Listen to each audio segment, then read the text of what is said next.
Bem, então, bom dia a todos. Vamos continuar a nossa aula, primeiro conjunto de slides, né, da oceanografia física. A gente estava falando de interações oceano-atmosfera, e a gente tinha parado nesse slide aí. Desculpe. Do que trata esse slide? Na realidade, é uma constatação, né, de que nas bacias oceânicas, Oceano Pacífico, Atlântico e Índico, nós temos um padrão latitudinal, quer dizer, em relação às latitudes, de circulação dos oceanos, e isso em função dos ventos. Vocês estão vendo aí as flechas cheias, são vazadas, né, representando os ventos, e as flechinhas tortas aí, representando as correntes de superfície dos oceanos. Quando eu falo corrente de superfície, eu pretendo significar, né, até uns 200 metros, mais ou menos, até onde os ventos, de certa forma, impulsionam a água de superfície. Abaixo disso é outro padrão de circulação, e a gente vai ver como as correntes acontecem lá no fundo do mar, em outra aula. Então, o que a gente tem aqui? Vamos começar do sul para o norte. Lá a gente tem, então, aqui na minha setinha, né, os ventos de oeste. Bom dia, Denis. A gente começou agora mesmo. Esses ventos de oeste, na realidade, circundam a Antártida, de forma que se forma lá uma corrente circumpolar antártica, certo? Está sempre lá girando no mesmo sentido desses ventos do oeste. E aí nós temos o centro do Atlântico Sul, onde a gente vê esse giro subtropical, né? Subindo lá pela costa da África, no caso do Equador, no caso do Atlântico, quer dizer, e daí pega a corrente equatorial, que vem lá da África em direção aqui ao Nordeste brasileiro. É aqui que chegam as águas que banham as nossas praias. E por serem águas que já tiveram todos os seus nutrientes consumidos, né, atravessando todo o Atlântico, são águas claras, sem plâncton, por isso que o mar fica tão limpo aqui durante os meses sem chuva, os meses de estiagem. Os meses bons para mergulho, aliás, para quem gosta de fazer um snorkeling, agora é a época. Então, existe aqui na região equatorial uma região que eu já expliquei em slides anteriores, que é a zona de convergência intertropical, onde os ventos não são para leste nem para oeste. Ali o ar tende a se elevar, é onde a gente se encontra, inclusive agora, nesse presente momento, em João Pessoa, esse calor, esse mormaço que todos estão experimentando, essas chuvas que caem de noite, tudo isso tem a ver, ou são sinais bem claros de que a gente está bem no meio da zona de convergência intertropical. E ela vai se deslocar mais para o sul, vai chegar lá na Bahia, vai chegar lá perto de São Paulo, quando chegar o alto verão, lá pelo dia 22 de dezembro, quando a gente já chegar no equinócio, ao contrário do solstício de verão, né, aqui no hemisfério sul. E a gente vai começar a pegar, então, ventos de nordeste, certo? Que vem lá do giro subtropical, né? Os ventos alísios, já que normalmente ficam, que parte do ano, né, ficam no hemisfério norte. E o mesmo se repete, então, lá no Atlântico Norte, só que, vejam bem, as correntes são no sentido horário, enquanto no sul o sentido é anti-horário. Isso tem a ver com Coriolis, aulas passadas, lalari, laralá. Aí tem os ventos de oeste, que cria o giro subpolar. Esse giro subpolar não existe no Oceano Índico, porque quê? Porque não existe um oceano Índico polar, né? É continente. Então, se refere somente ao Pacífico e ao Atlântico. E esse é um esquema básico, né? Vamos adiante. Aí a gente está vendo o nome das correntes que vem sendo nominados, aliás, desde as grandes descobertas, talvez até alguns antes disso. Mas nós temos, aqui vamos chegar aqui no na nossa praia, né? A corrente sul equatorial, a qual já me referi tantas vezes, a corrente do Brasil, tem aqui passando pelo Pará, norte do Rio Grande do Norte, Maranhão, Pará e Amazonas, né? Amapá, a corrente norte do Brasil. E aqui a gente está vendo que ela é a origem, né, da corrente do Golfo. E essa corrente do Golfo vai então até o norte, Atlântico Norte, e vai aquecer todos essas regiões costeiras aqui da Europa e da América do Norte, a Groenlândia inclusive, né? E do outro lado a gente tem as correntes só que em mega escala, a corrente equatorial do Pacífico, veja que vai lá do Peru até Papua Nova Guiné, e aqui uma parte dela vai se transformar em Kuroshio, são as águas quentes que banham o Japão. O Kuroshio vai até o norte do Japão, quando é verão no hemisfério norte. Já a Oyashio, que são as águas frias, vai até o sul do Japão, quando a gente está no inverno no hemisfério norte. E assim as coisas acontecem, né? E os navegadores aprenderam rapidamente a utilizar essas correntes. Vamos ver um pouquinho sobre as propriedades dessas correntes. Aqui já vai um conceito muito utilizado na oceanografia física, que é Sverdrup. Sverdrup foi digamos assim, o pai, um dos pais da oceanografia física. É difícil você encontrar um trabalho que fale de massas d'água e que não cite Sverdrup, que deu o nome, os limites de temperatura e salinidade e distribuição dessas massas d'água. E, em homenagem a ele, se convencionou que 1 milhão de metros cúbicos significa um Sverdrup, né? Virou uma unidade de medida. A gente não ficar falando em milhões de metros cúbicos, porque essas são sempre as escalas que a gente tem dos oceanos, diferente dos rios, né? A gente então tem essa medida em Sverdrups.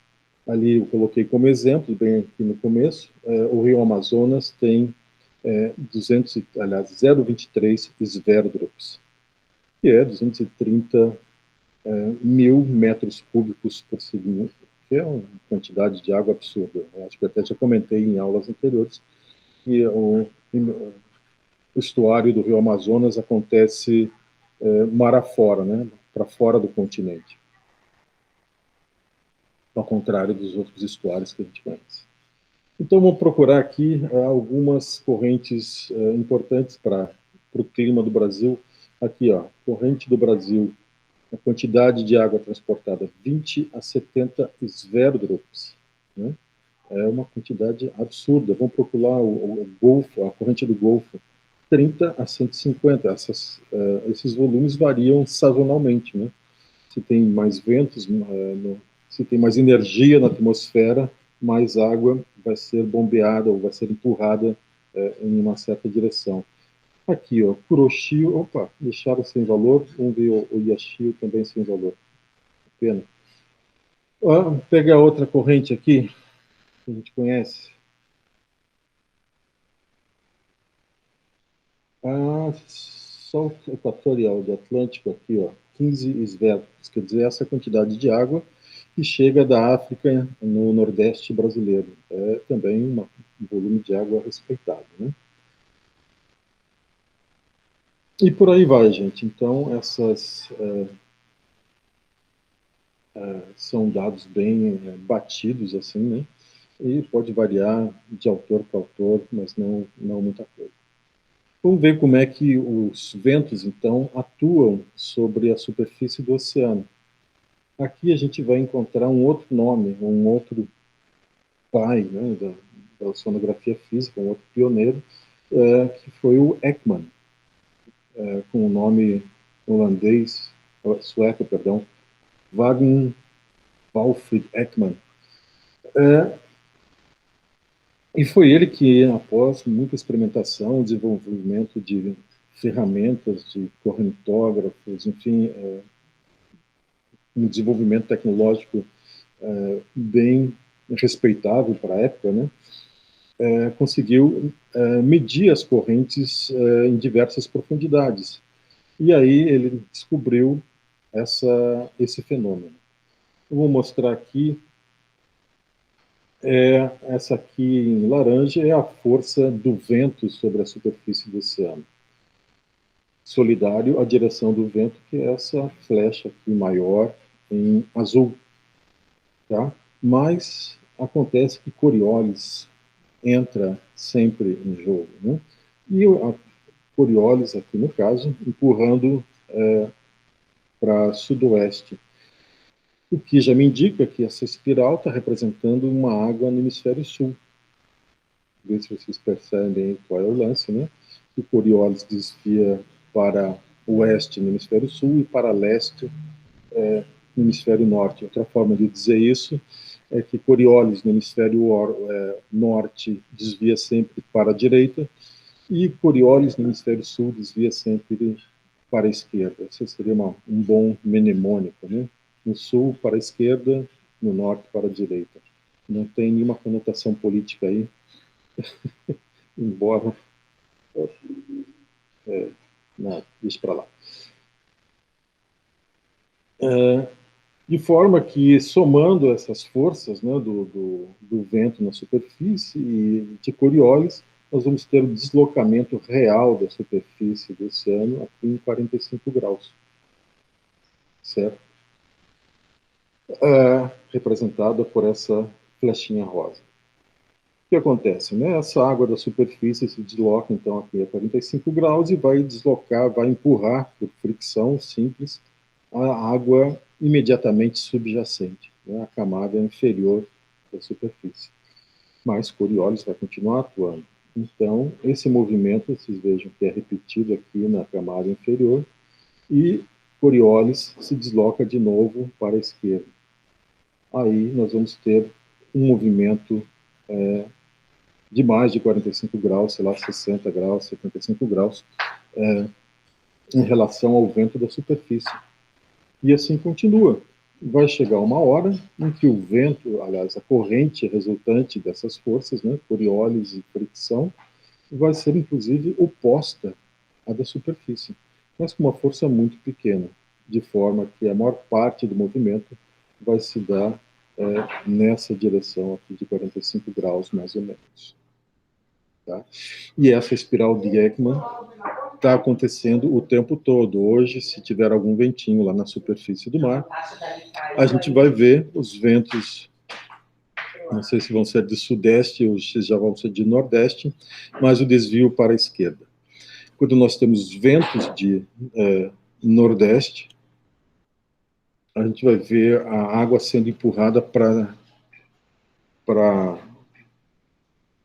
em direção ao continente, né? Em direção ao litoral, o que vai fazer com que a camada de água ali fique mais espessa. Tem várias consequências a respeito desse fenômeno.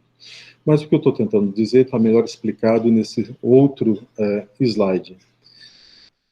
Esse grande aqui, essa setona gorda, alta, né, até a profundidade, até onde se estende a espiral de Ekman, é, digamos assim, o somatório, o deslocamento líquido da água em relação ao vento, né? Então a gente vai ver que tem aí cerca de 90 graus. A maior parte do deslocamento da água vai acontecer a 90 graus. Isso é um pouco contraintuitivo, porque o Ekman, o efeito de Ekman não é tão perceptível, né? Entender fricção numa direção transmissão de energia, as leis de Newton, etc., tudo isso é bem intuitivo, mas o Ekman é que não é tão assim palpável. Então, vocês já estão sabendo, a partir desse momento, sempre que tiver um vento numa certa direção, que tenha um tempo de permanência, um tempo soprando numa certa região do oceano, o deslocamento líquido, a maior parte da água vai se deslocar a 90 graus do vento. Tá? Veja só que interessante, né? É necessário muita ciência para descobrir esse fenômeno. Isso tem Como foi? implicações... Pois não. Como foi que conseguiram fazer os experimentos para chegar, o Ekman, no caso, nesse resultado do espiral e que os ventos se movem a 45 graus da sua direção? Aliás, a água se move a 45 graus da direção do vento. Bem, tiveram que desenvolver um correntógrafo, um corretômetro, ou um fluxômetro, algo que medisse a corrente a uma certa profundidade.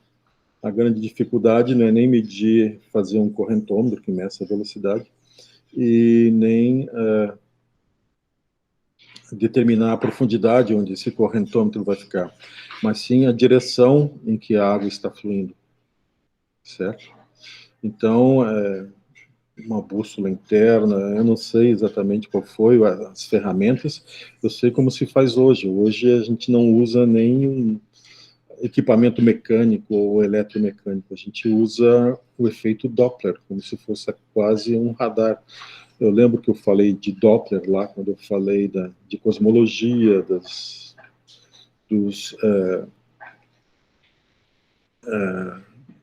das estrelas e galáxias se afastando, né?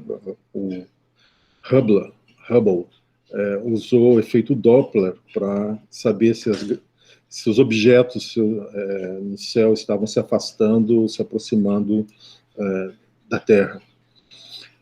E hoje em dia existem esses sensores que são grudados no casco do navio, né? E o navio vai passando e vai medindo a direção das correntes abaixo do navio, abaixo do casco, até não sei que profundidades, tá? Usando sinais sonoros.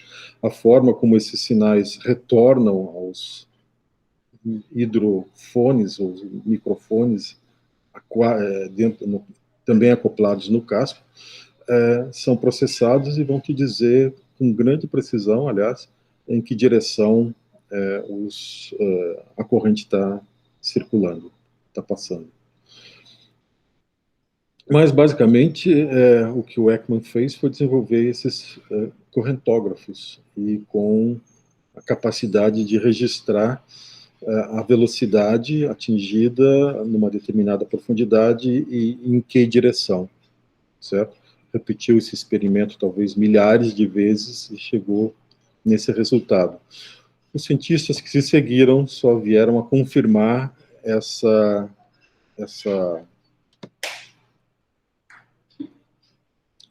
esse fenômeno, né? Como essas coisas acontecem. Hoje em dia, se você quiser trabalhar em áreas rasas, você pode usar um fluxômetro que se compra aí pela internet até. Ele vai registrando o número de voltas que ela se dá, você calibra esse correntômetro numa piscina olímpica, por exemplo. Você sabe que 50 metros dá tantas voltas, faz isso um certo número de vezes, e você tem uma boa aproximação. E existe também eletroeletrônicos, e existe alguns que você vê em tempo real, pode medir em tempo real. Existem várias possibilidades atualmente. Mas lembre-se, o Ekman fez isso lá em 1910, os recursos tecnológicos da época eram bem escassos, né?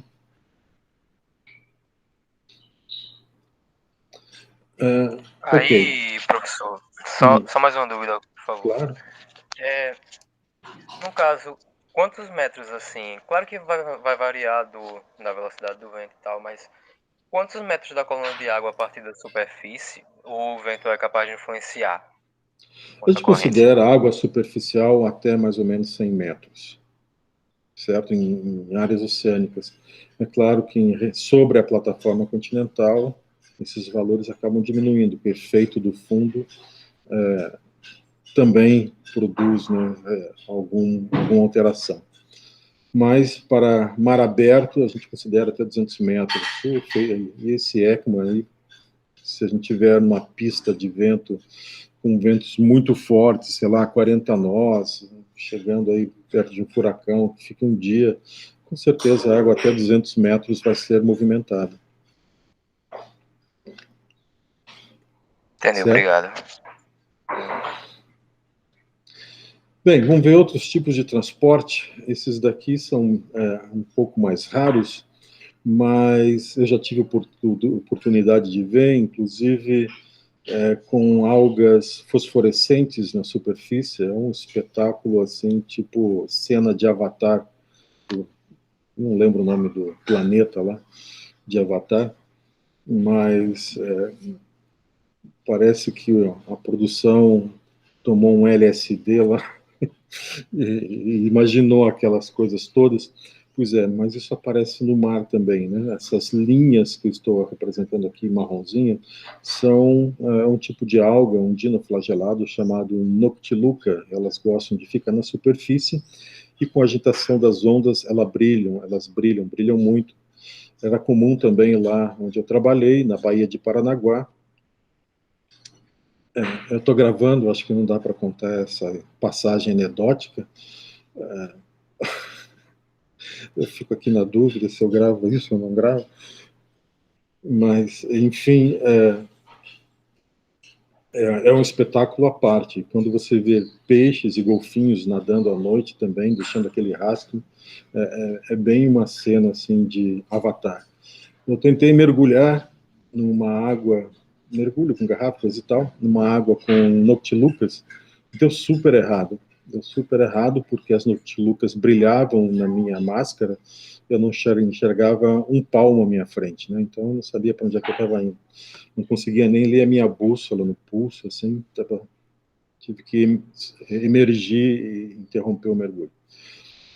Mas o que acontece, então, nessa circulação de Langmuir? Quando a gente tem um vento bastante constante, soprando assim por um dia, 2, 3, às vezes mais, o que acontece é que bem junto da superfície começam a aparecer esses vórtices aqui, ó, certo? Onde coisas, qualquer material que seja menos denso do que a água, tende a se acumular. Pode ser, podem ser algas, sargaço, pode ser essas noctilucas, podem ser caravelas, podem ser lixo, plástico, tambores, garrafas, seja havaianas, seja o que for, que boie, elas vão se distribuindo nessas linhas por conta desse padrão de circulação que se forma. E bem junto da superfície, o desvio da corrente em direção ao vento é menor, é claro. Se você descer mais, a espiral de Langmuir vai ser a mesma de sempre, mas bem juntinho da superfície a gente vai ter um desvio de 15 graus. E, eventualmente, isso pode ser visto aqui também nas costas, nas águas costeiras da Paraíba, né, do Nordeste, quando a gente tem o Sudeste soprando de forma contínua, mas a gente não vai ver noctilucas porque elas são... eu nunca achei em alguma amostra aqui noctilucas, o que é uma pena, elas são bem legais.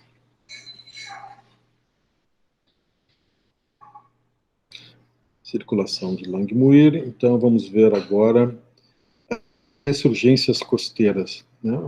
A importância do vento para a atividade biológica. Vamos pegar aqui um petrecho de costa no hemisfério sul e vamos ver aqui os ventos soprando lá, os alísios de sul-sudeste. O que vai acontecer? As águas da superfície do oceano, pelo efeito de Ekman, vão ser empurradas contra o continente, certo? E essa água vai ter que ir para algum lugar, e ela vai, então, produzir uma subsidência, ela vai para camadas mais profundas para poder retornar para a borda de plataforma, né? Então, isso é um período em que a atividade biológica é diminuída, porque toda a plataforma continental está inundada com águas pobres em nutrientes. Mas daí vem lá os ventos de Nordeste, né? Na situação aqui de verão, nas costas da Paraíba, por exemplo, né? Então, o ventos de Nordeste vai fazer, pelo transporte de Ekman, de novo, fazer com que as águas costeiras se afastem do continente. Tá? Se essas águas se afastam, outra água vai ter que tomar o lugar. E essa água vem, então, da borda da plataforma. E por a borda da plataforma está além da zona eufótica, o que vai ter ali vai ser mais, como se diz, atividade biológica de decomposição da matéria orgânica, essa água vai ter mais nutrientes. Então, quando as algas do fundo e as algas do plâncton começam a crescer mais. E se tem produção primária, tem pesca, né? O plâncton, o zooplâncton vai crescer, as larvinhas de peixe vão ter o que comer, as larvinhas de crustáceos, enfim, toda a atividade biológica é incrementada a partir dessa situação, das ressurgências de borda de plataforma. Inclusive, um trabalho que uma colega de vocês aí da biologia fez, justamente estudar uma ressurgência de borda de plataforma. Infelizmente, não foi aqui, porque a gente não tem navio, não. Eu embarquei no navio do Instituto Oceanográfico, e a gente foi justamente estudar esse fenômeno de ressurgência de borda de plataforma lá em frente a São Paulo e Paraná, mais ou menos. Tá? E a gente viu bem claramente o processo de ressurgência. Aliás, é uma falha minha, podia ter colado uma imagem do trabalho dela, que a gente teve juntos, né? Aqui nesses slides. Eu fico devendo para a próxima aula. Ok? Então, lembrem, esse também é um processo importante, né? Para pesca artesanal, principalmente, que acontece sobre a plataforma, a industrial acontece mais em mar aberto. Esse ciclo, né, de subida de nutrientes na plataforma, na região costeira, por conta dos ventos que mudam de forma sazonal, né? Aí a gente falou, quando estava vendo lá as propriedades da atmosfera, né, de correntes de ventos geostróficos, né? Aqui a gente está vendo correntes geostróficas. O que é isso?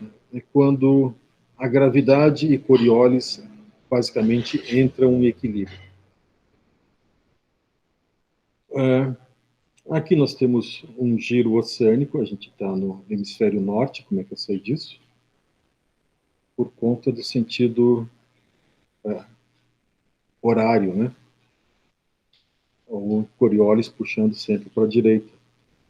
Então, o vento está empurrando numa direção, a água vai em 90 graus dessa direção, e no meio do oceano se forma um giro. Nesse giro costuma haver uma elevação do nível do mar. Quando a gente fala de elevação no nível do mar, a gente não está falando de continente, que tem montanhas de 2.000, 3.000, 4.000 metros, e até um Everest lá com quase 9.000 metros. Nós temos poucos metros de diferença, mas por uma quantidade de água, pela massa que isso representa, é um absurdo em termos de energia potencial, um absurdilhão em termos de energia potencial. Metade da superfície do mar elevada a 1 metro, e um terço que seja elevado a 2 metros, é uma energia potencial, sei lá, eu não sou físico para medir isso, mas é muita energia acumulada ali. O que acontece então? Nós temos então que Coriolis está empurrando a água em direção ao centro, sempre, esse movimento, você pode imaginar que sempre Coriolis está empurrando essa água para o centro, e em algum momento esse Coriolis é anulado pela gravidade. E aí nós temos as correntes geostróficas, certo? Como é que a gente sabe quando a gente está passando por um centro, um giro, um centro de um giro oceânico? A gente passando de navio por aí, a gente consegue perceber, se for medir as correntes, né, que junto do continente, vamos colocar o nosso continente, aqui a América do Sul, por exemplo, se bem que essa representação aqui, não, é hemisfério sul de novo, junto do nosso continente, as correntes começam a correr com maior velocidade, 50, 60 centímetros por segundo. Isso é bastante coisa para a superfície do oceano, né? Lembrando que os volumes de água são enormes. E, do outro lado, como o espaço entre o centro do giro oceânico e o continente é muito grande, a água flui devagarinho, olha aí, ó, tá? Então, o que a gente vê lá junto da África, a água passa devagar e passa rápido junto do continente americano. E assim vai, certo? Se a gente quiser mais precisão para saber onde é que está naquele momento, sem usar satélite, usando o navio, medir essa tal camada de mistura, essa camada que a gente chamou de camada superficial dos oceanos, até 100, 200 metros. E a gente vai ver que essa camada vai ficando mais espessa, tá vendo? E aqui a gente tem a picnoclina e as termoclinas também se deformando em função da presença do centro do giro oceânico. Tá? E foi assim que, muito antes dos satélites, os físicos marinhos, né, desvendaram, sacaram o que estava acontecendo. Ciência é um negócio muito legal, muito brilhante. Aí, usando métodos mais modernos, né, usando a topografia, satélites para medir a topografia da superfície do oceano, vocês vejam que a escala aqui aqui tem 1,20 m, mais 80, talvez 90 centímetros, a gente tem aí uns 2 metros de diferença. Vamos olhar aqui para o Brasil novamente. Tá? A maior parte dessa região aqui da corrente subequatorial, a gente vai ver que ela está aí a menos 40 centímetros. Por quê? Porque o vento está empurrando, certo? E aí essa água vai acumulando um pouquinho aqui junto do continente e acumula bastante quando encontra águas subantárticas aqui na altura da Argentina, mais ou menos. Esse dentinho que vocês estão vendo aqui é a Bahia, né, a enseada, o Golfo do Rio da Prata, tá? Ou seja, a divisa entre Uruguai e Argentina. Tá? Então, toda essa região aqui é chamada de convergência subantártica. E a água quente que chega aqui no Brasil vai acumulando e vai formando o giro, o centro do giro oceânico do Atlântico Sul. Aqui no Pacífico é um pouco mais complexo, né? A superfície é muito maior. A gente vai ver um acúmulo de água aqui próximo isso aqui é Papua, isso aqui é Maldívias, eu não lembro direitinho qual é o nome, mas, enfim, é próximo já do Mar da China, no sul do Mar da China, ali vai acumulando bastante água. Como os ventos na região polar estão sempre soprando em direção ao norte, a gente vai ter também a parte sul do hemisfério dos oceanos, né, com os menores valores de topografia, os valores mais baixos, né? A água está sempre sendo empurrada do sul para o norte. É bem incrível essa imagem, aliás, né?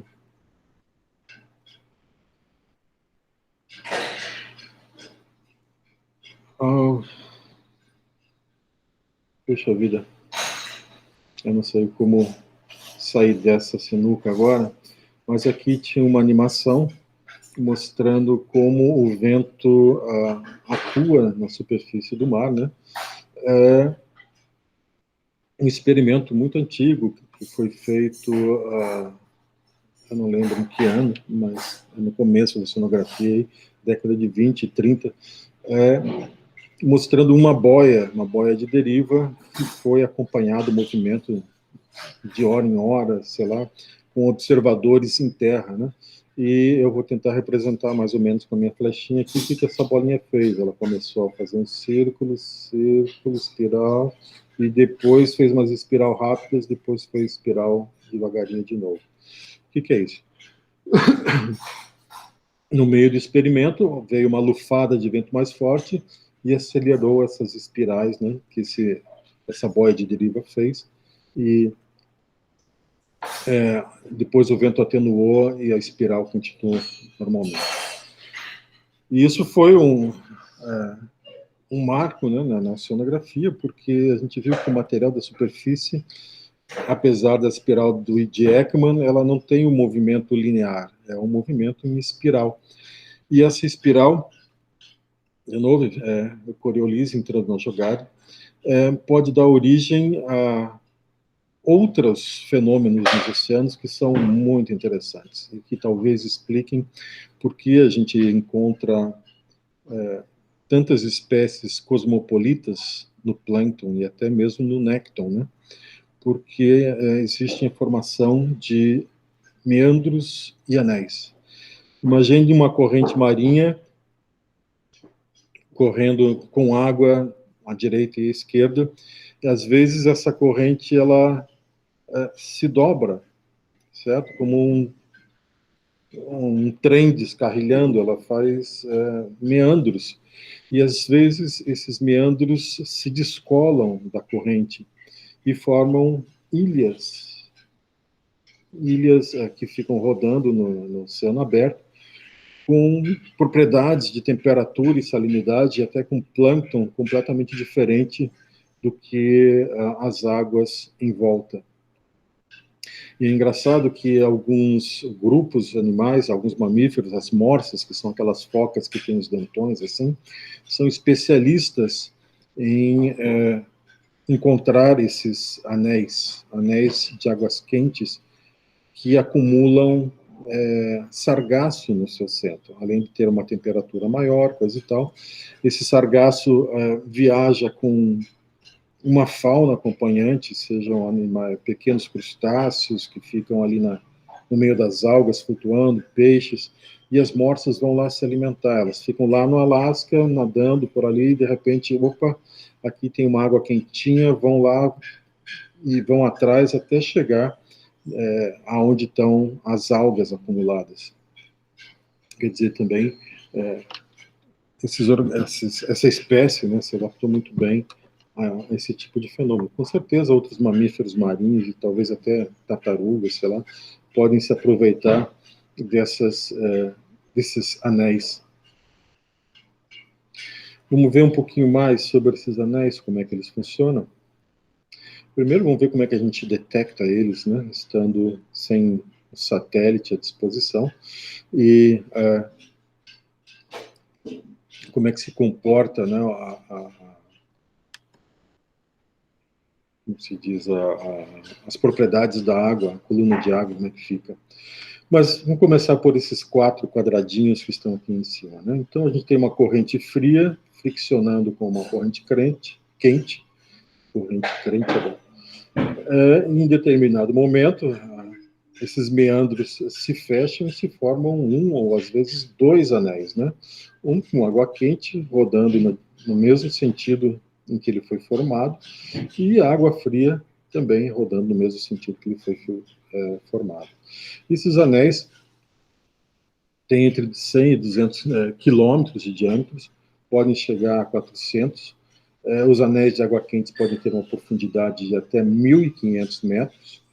Veja só, ele atravessa a camada de mistura, ele atravessa a camada superficial, termoclina, picnoclina, leva tudo junto nesse anel. É uma amostra daquela água, daquela massa d'água, que vai entrar numa outra massa d'água e vai viajar por lá, pode viajar de um continente a outro, uma vez que elas podem permanecer de meses até um ano e meio, segundo essa fonte que eu consultei aqui, com essas propriedades e com esse plâncton. Então, o plâncton que estava aqui nas águas quentes da América viaja até a Europa ou a África e encontra água quente lá de novo, e esse plâncton vai se adaptar por lá. Então, seria uma explicação quase bem óbvia, né, de por que a gente tem tantas espécies cosmopolitas. Vamos ver aqui nesse segundo quadro um corte, né, feito por um navio do perfil de 0 a 800 metros de temperatura, cortando aqui a corrente do Golfo. Se veja que a corrente do Golfo aqui, a camada bem superficial, é muito quente e é muito mais veloz do que que é o nível de, não saberia dizer quantos graus tem aqui, talvez 10 graus. E então a termoclina vai até 600 metros no meio da corrente do Golfo. E no meio da corrente do Golfo apareceu entre a corrente do Golfo e o Mar de Sargasso, né, onde está lá o famoso Triângulo das Bermudas, inclusive, nós temos que essa água que estava vindo aqui na região costeira da América do Norte formou um anel e entrou no Mar de Sargasso, certo? Então é um anel de água fria. Vamos ver se eu tenho mais imagens aqui sobre esse assunto. Aqui, pronto. Aqui, ó. Essa aqui é a corrente do Golfo, subindo pela América do Norte, indo aquecer lá o hemisfério norte, né?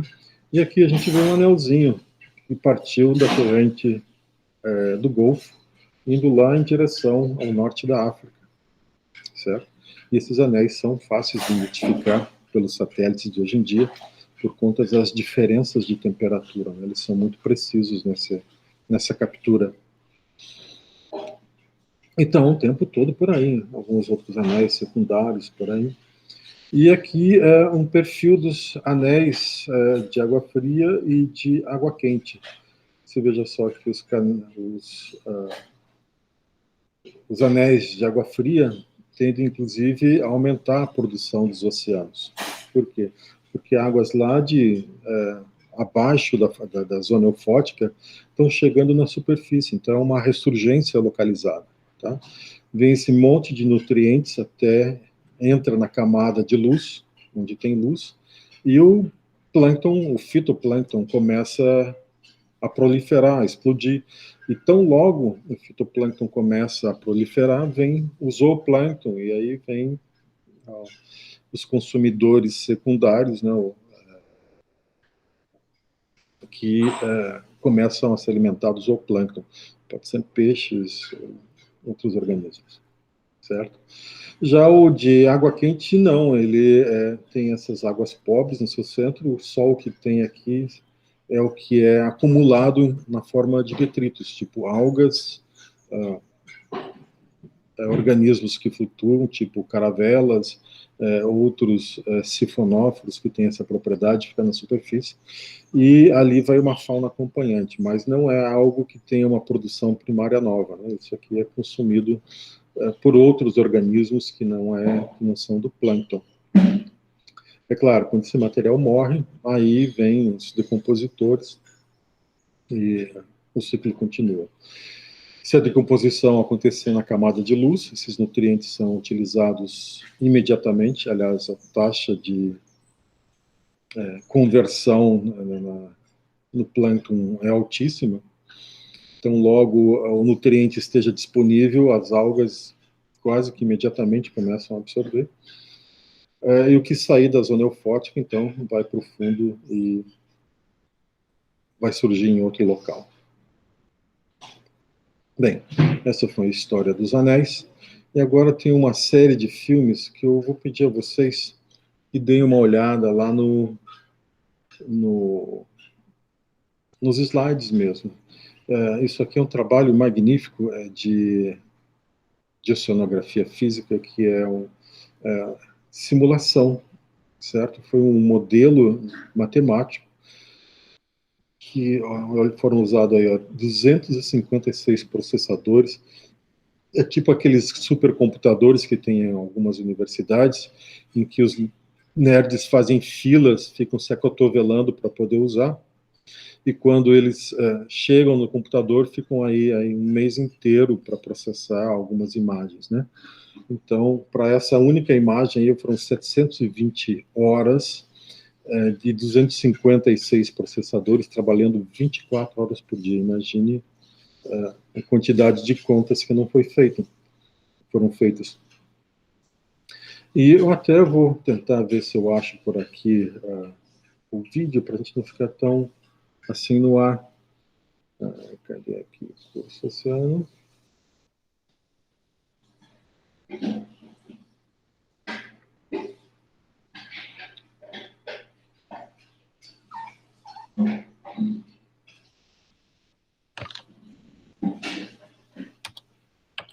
Curso. Desculpem aí, eu não lembrei que isso ia ter isso aí.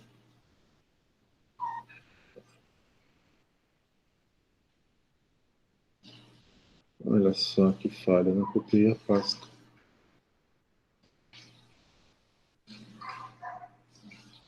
Vamos ver se tem a pasta aqui. Os vídeos.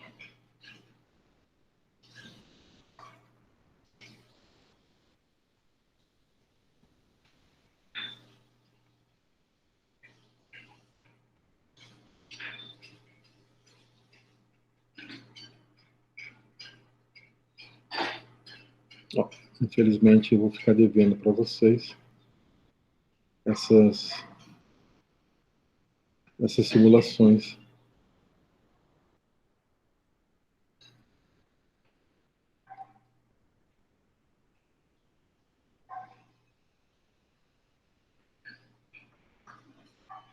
É lamentável.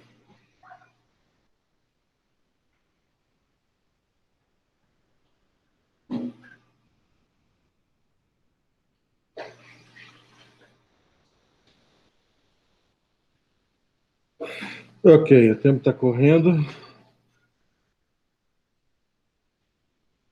Opa, chegando perto.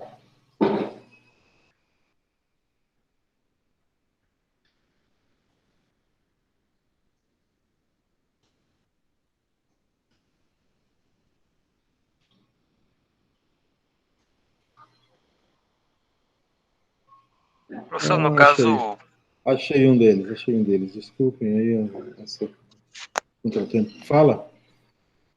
por que demora tanto tempo assim para carregar uma imagem dessa da temperatura?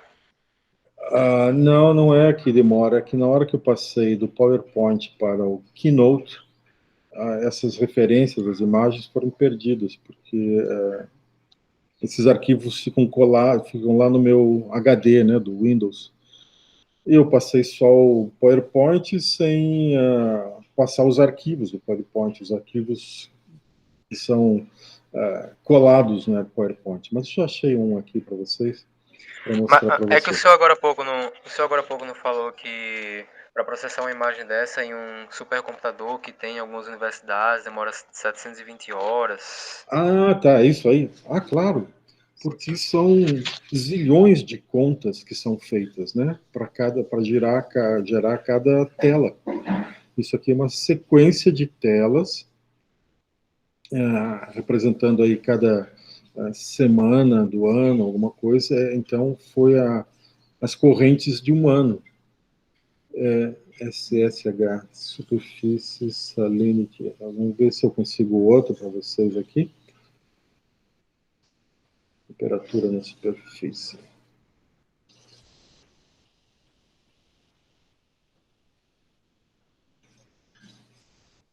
Deixa eu ver se eu consigo descobrir qual é o nome dessa imagem. Ok. Mas eu já estou com ela aqui na agulha. Espera aí só um pouquinho, que eu vou parar de apresentar essa janela e vou apresentar outra. Uma janela.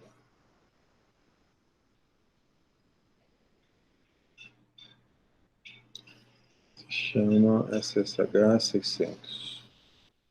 Permitir.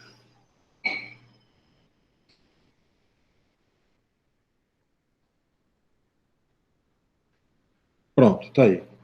Vamos botar para rodar, então. Bem, o que vocês vão estar vendo aí? É a salinidade na superfície. Será que é salinidade mesmo? Agora estou um pouco na dúvida.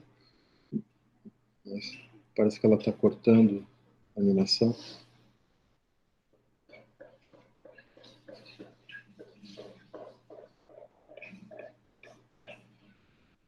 Eu acho que isso aqui é topografia. Vamos lá. Vamos colocar em loop para tentar fazer a explicação. Ok?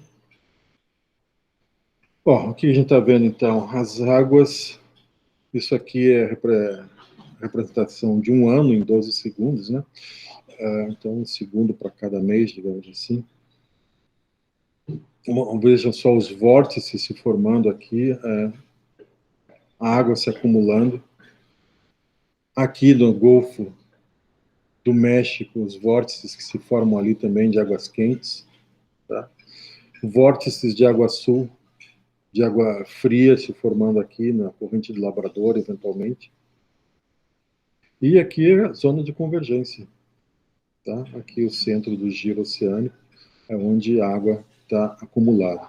E veja proporcionalmente a velocidade com que a água da superfície no Equador se movimenta e aqui na corrente do Golfo, a inércia que essa água tem, né, para chegar aí e inundar a superfície lá do Atlântico Norte.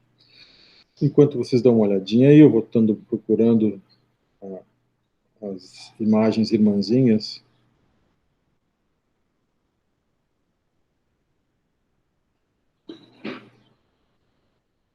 Aqui, achei já.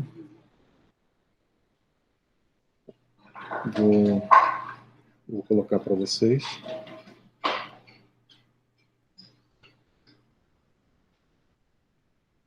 Agora sim a temperatura. Esse que vocês viram foi topografia.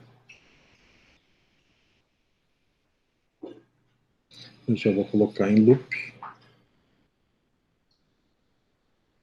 E apresentar.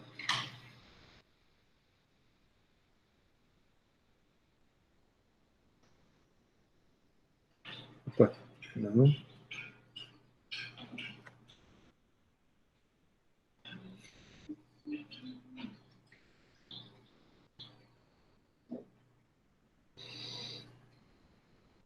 Ó, ok. Vejam só, é a mesma imagem, só que em vez de olhar a topografia, a gente está olhando a temperatura da superfície do oceano. E essa imagem bem reveladora, né, de como a coisa de fato funciona. A semelhança com o mundo real é muito grande. Isso é a alegria de um físico, né, ver seu modelo representar bem a natureza, né, como o mundo funciona. Aqui a gente pode, inclusive, ver uma pequena zona de ressurgência, certo? À medida que essas correntes passam por aqui, bombeiam a água do fundo, águas mais frias, né, em amarelo, e aqui a gente vê como um coração pulsando, ó. Lá vem verão no hemisfério sul, puf, um monte de água vem aqui em direção ao Nordeste brasileiro. E o cinturão vai subindo, e descendo, subindo e descendo, conforme a posição do Sol em relação ao planeta, né? Verão e inverno. Veja só as curvas que se formam aqui no Golfo do México, como ele pode ficar aquecido. Nessa condição, nós temos, quando está tudo vermelho aqui, o período de furacões na região. O mar está super aquecido, muita energia sendo transferida para a atmosfera e toma de furacão se formando por aqui. Né? Essa imagem é brilhante. Tá? Também a corrente de Labrador, aqui em azul, né? Recuando no verão e avançando no inverno. Isso tudo é maravilhoso, é fantástico. Ok? Tem uma outra que é da salinidade, que eu vou ver se eu acho aqui, então preciso dar mais uma espiadinha aí, porque a gente vai ver pluma de diluição do Rio Amazonas.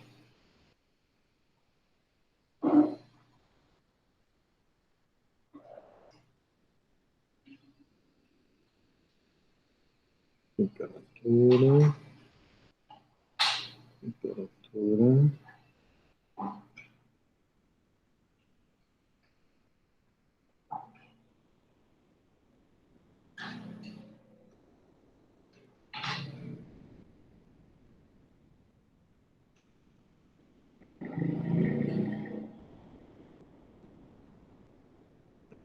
Vou usar o buscador aqui para ficar mais fácil.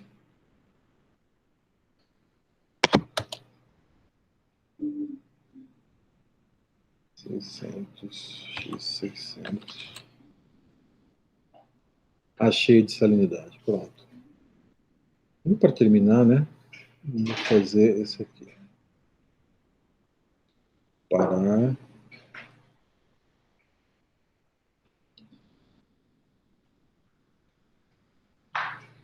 Já vou colocar no loop.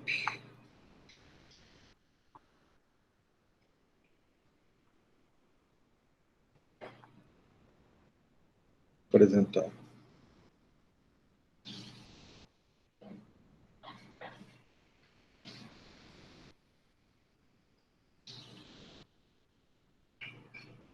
E aí, não está indo?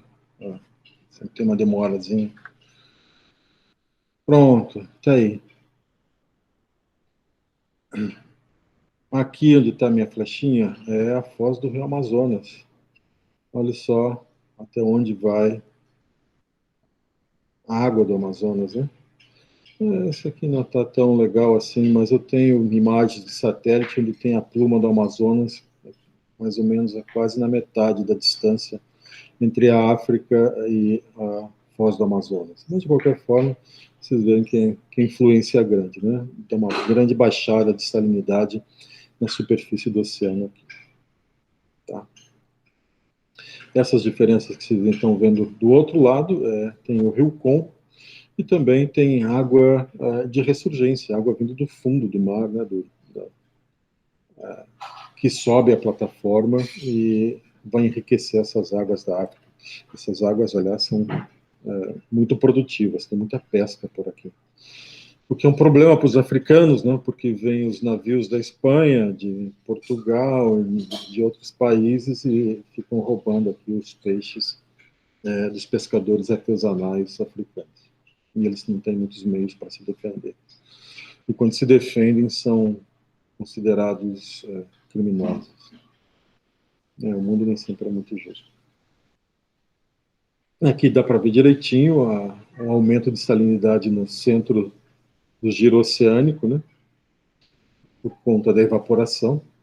E aqui a gente vê as misturas entre a água da corrente Labrador e a corrente do Golfo novamente.